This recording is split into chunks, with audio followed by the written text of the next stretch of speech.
जनतेसाठी कुणाशी भेटणारा आपला चॅनल सत्यमुख।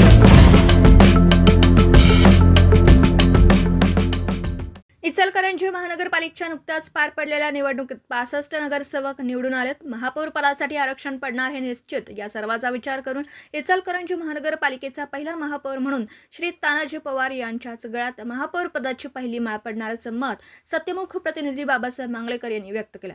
सत्यमुख परिवारातर्फे श्री तानाजीरावांचं खूप खूप अभिनंदन। त्यांना महापौरपदी विराजमान होऊन त्यांना यशमय, सुखमय, व्याधीमुक्त, सुखकारक जीवन जगण्याची व इचलकरंजीकरांची प्रलंबित सर्व कामं मार्गी लावण्याची ताकद श्री रामभक्त हनुमानजी त्यांना देवोत ही हनुमानजी चरणी प्रार्थना। सत्यमुख प्रतिनिधी बाबासाहेब मांगलेकर, इचलकरंजी।